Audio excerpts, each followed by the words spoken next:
Olá pessoal, tudo bem? Estamos aqui para mais uma aula da disciplina de Planejamento e Desenvolvimento Regional, do sétimo semestre de Engenharia Ambiental aqui pelo Centro Universitário União da Vitória. E na última aula nós tratamos da política urbana e da política rural. A gente viu que a política urbana e a política rural ela é tratada na Constituição Federal. E na última aula a gente viu os objetivos da política urbana e iniciamos tratando sobre alguns instrumentos da política urbana. Os primeiros instrumentos que nós tratamos foi o Plano Nacional, Regional e Estadual do Território e do Desenvolvimento Econômico e Social. Também trabalhamos na questão do instrumento do planejamento das regiões metropolitanas, aglomerações urbanas e micro-regiões. E eu quero aqui fazer um destaque aí para vocês, que esses dois primeiros instrumentos que nós estudamos, eles são aplicados e estão relacionados aí, à organização territorial em âmbito federal, uma abrangência nacional, uma abrangência regional e uma abrangência estadual. Os próximos instrumentos que nós iniciamos o estudo vão estar relacionados mais à política local ou à política do território dos municípios. Nós iniciamos tratando do primeiro instrumento, que foi o plano diretor, que já tratamos na aula anterior. Tratamos também da disciplina do parcelamento e uso e ocupação do solo e também tratamos o zoneamento ambiental. Aí, no final lá da apostila eu deixei 2 questionários para vocês poderem trabalhar aí em casa e aí responder depois lá na plataforma EAD. Hoje nós vamos dar continuidade, então, ao estudo do Estatuto da Cidade, continuando aí os instrumentos da política urbana. Tá? E eu quero destacar que vocês vão ter esse material lá na plataforma EAD, uma apostila, mas a gente vai fazer esse estudo junto aí através desse vídeo aula. O próximo instrumento da política urbana que a gente vai tratar é o Plano Plurianual. O que é o Plano Plurianual? É um instrumento que está previsto na Constituição Federal, lá no artigo 165, e ele é destinado a organizar e a viabilizar a ação pública. Então é por meio desse instrumento que é declarado o conjunto das políticas públicas do governo para o período de 4 anos e os caminhos que vão ser trilhados e as metas previstas. Então é dentro desse plano plurianual, tá, que vai ser traçado, tá, quais são as políticas públicas que aquele governo vai traçar ou vai aplicar nos próximos 4 anos. Então faz parte aí de um instrumento da política urbana. O próximo instrumento que a gente tem aqui da política urbana são as diretrizes orçamentárias e o orçamento anual. A lei de diretrizes orçamentárias ela vai compreender metas e prioridades para a administração pública. Então é uma lei que vai traçar quais são as prioridades para a administração pública, incluindo as despesas de capital para o exercício financeiro subsequente, tá? E que vai orientar a elaboração da lei orçamentária. Então, a lei orçamentária anual ela é feita com base nas diretrizes orçamentárias. E disporá também sobre as alterações na legislação tributária e estabelecerá a política e aplicação das agências financeiras oficiais de fomento, caso o município, ou o Estado ou a União tenha essas agências. Um outro instrumento da política urbana, e aqui eu destaco que esse instrumento ele quase nunca é aplicado, mas que é de grande importância para a política urbana, que é a gestão orçamentária participativa. Tá? No âmbito municipal, a gestão orçamentária participativa ela deve incluir a realização de debates, audiências públicas e também consulta pública sobre as propostas do plano plurianual. Então a gente já viu lá que o plano plurianual é um instrumento, tá? E essas propostas que foram colocadas no plano plurianual e na lei de diretrizes orçamentárias no orçamento anual, elas devem ser antecipadas de audiências públicas, de debate, de consulta pública para a população e aí sim para ser aprovado pela Câmara Municipal. Então esse instrumento é um instrumento importante para a política urbana, porque aí é onde a população tem a oportunidade de colocar, né, quem sabe, as suas ideias, suas críticas, então participando aí da gestão do município. Aí nós temos outros instrumentos que eu vou citar rapidamente, que o próprio nome já fala, que é os planos e os programas e projetos setoriais, que são aqueles programas, como o próprio nome já fala, ou planos que são direcionados a setores. Temos também outro instrumento que é o Plano de Desenvolvimento Econômico e Social.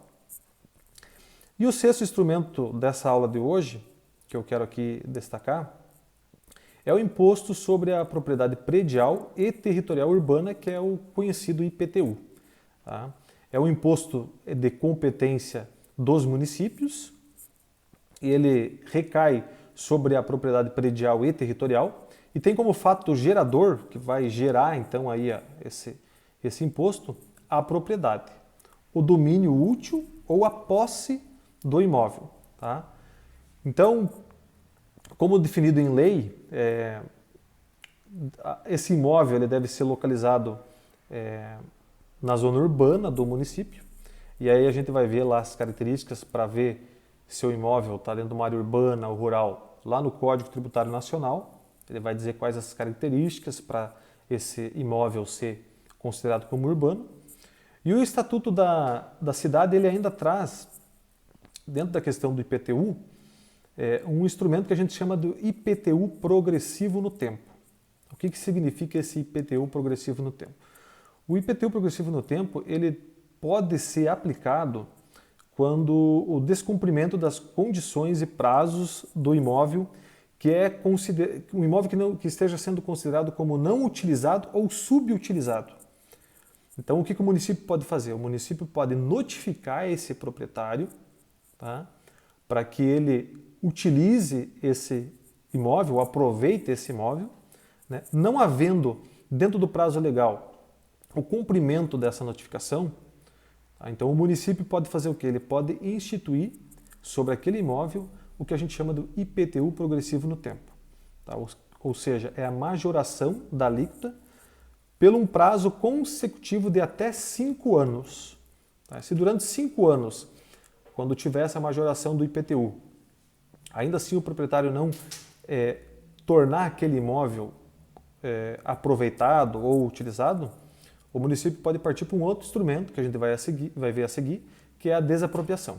Tá? Então, além de ter o instrumento do IPTU, nós temos também a questão do IPTU progressivo no tempo, que é esse instrumento aí que o poder público tem para vamos dizer assim, para forçar o proprietário a utilizar aquele imóvel que às vezes não está cumprindo a função social. O objetivo aí do IPTU progressivo no tempo é realmente fazer com que o imóvel, tá, meio que obrigar o proprietário a fazer com que o imóvel cumpra a sua função social. Ainda um outro instrumento trazido aí pelo Estatuto da Cidade é a contribuição de melhoria. A contribuição de melhoria ela é cobrada, tá, e é instituída para fazer face a custos de obras públicas. E essa obra ela deve decorrer para uma valorização imobiliária. Então imagine que o poder público vai fazer uma pavimentação asfáltica na frente de um imóvel, ele pode cobrar esse custo da obra daqueles proprietários que estão sendo beneficiados com aquela obra pública. Tá? O limite total para a despesa, para que eu possa cobrar de quem está sendo beneficiado, é a despesa total realizada da obra. Então, se uma obra vai custar aí R$100 mil, esse é o limite total que eu posso cobrar. E o limite individual de cada proprietário é o acréscimo que o imóvel vai ter com a sua valorização. Então, vamos imaginar aí que uma conta bem, R$100 mil é o custo da obra, nós temos ali 10 propriedades que vão ser beneficiadas, então dividindo aí, teria um custo de 10 mil para cada um. Tá? Se a valorização do imóvel for de R$5 mil, eu não posso cobrar mais do que R$5 mil de contribuição de melhoria daquele proprietário, porque o imóvel não aumentou o seu valor em R$10 mil. Tá? Então, é importante destacar aqui que o limite total da despesa é o limite total da obra. Tá? Agora, o limite individual é aquele valor que vai resultar da valorização do imóvel que está sendo beneficiado. Ok? Aí nós temos outro instrumento que o poder público ainda pode utilizar, que é o incentivo e benefícios fiscais e financeiro, ou seja, fazer programas aí de incentivo fiscal dentro do seu território. Temos também, como já citei ali, um outro instrumento que o poder público pode utilizar, que a gente chama de desapropriação. Já havia falado para vocês ali, o poder público pode instituir o IPTU progressivo no tempo, caso o proprietário não esteja fazendo uso do imóvel, que aquele imóvel não esteja cumprindo a sua função social. Ele pode fazer essa instituição do IPTU progressivo até 5 anos consecutivos. Tá? Feito esse IPTU progressivo e não decorrido esses 5 anos e o proprietário não agiu, não utilizou aquele imóvel, tá? O poder público ainda pode partir para um instrumento que a gente chama de desapropriação. Ou seja, ele pode desapropriar aquele imóvel para fins de interesse social. Tá? Então o município poderá fazer o adequado aproveitamento do imóvel num prazo máximo de até 5 anos, contando a partir da incorporação do imóvel ao patrimônio público. Então passou 5 anos do IPTU progressivo no tempo. O município entrou com um processo ali fez um processo que pode ser administrativo ou judicial de desapropriação do imóvel. Tá? A partir do momento que esse imóvel passe ao domínio público, o município tem que utilizar esse imóvel com um prazo máximo de 5 anos. Você imagina aí, o proprietário tem o imóvel, não utilizou, o município vai lá e desapropria, passa 10 anos e não utilizou o imóvel. Não teve justificativa do porquê de desapropriar aquele imóvel, ou seja, o objetivo não foi alcançado. Um outro instrumento que temos ainda trazido aí pelo Estatuto da Cidade é a servidão administrativa. A jurista Maria Silvia de Pietro, ela conceitua a servidão administrativa como direito real de gozo pelo poder público e seus delegados sobre imóvel de propriedade alheia, mediante a autorização legal, em favor de um serviço público ou de um bem afetado a fim de utilidade pública. Podemos usar aqui como servidão administrativa um exemplo, tá? Precisa passar ali uma rede de abastecimento de energia. Tá? E esse trabalho ele tem uma finalidade de utilidade pública para atender a coletividade. Então o poder público pode se utilizar desse instrumento, que é conhecido como servidão administrativa, para utilizar aquele imóvel que não é dele, que é alheio, utilizar aquele imóvel para implantar lá aquela rede de energia elétrica e passar lá dentro do imóvel que não pertence ao município, ao estado ou à União. Okay? Então a gente chama aí de servidão administrativa. Um outro instrumento trazido ainda pelo Estatuto da Cidade são as limitações administrativas. O que é uma limitação administrativa? É uma determinação geral pela qual o poder público impõe ao proprietário indeterminadas obrigações de fazer ou não fazer, tá? Com o fim de garantir que a propriedade cumpra a função social. Então, se a propriedade não está cumprindo função social, o município, poder público, pode fazer limitações administrativas, tá? Fazer algumas limitações àquele imóvel, de fazer ou de não fazer, para que ele possa cumprir a sua função social. Ainda temos como instrumento o tombamento de imóveis ou de imobiliário urbano. Tá? O que é o tombamento? Esse já é um instrumento mais conhecido que você já deve ter ouvido falar. Tá? É um instrumento que está lá na Constituição Federal, então a gente pode dizer que é um instrumento constitucional. O que é o tombamento? É um ato administrativo do poder público, tá? Com o objetivo de preservar, por intermédio da aplicação da legislação específica, bens aí de valor histórico, cultural, arquitetônico, ambiental, ou também algum bem que tenha um valor afetivo para a população. Então imagine um exemplo, um prédio, quem sabe um prédio que foi um dos primeiros prédios ali que morou o fundador da cidade. Então o município pode ir lá e fazer o quê? Fazer o tombamento daquele prédio, tá? Protegendo ele. Então a pessoa não pode ir lá e demolir aquele prédio e construir um outro. Tá? Ele está protegido pelo instrumento que a gente chama de tombamento. Ainda tem um outro instrumento trazido pelo Estatuto da Cidade, que é a instituição de unidades de conservação.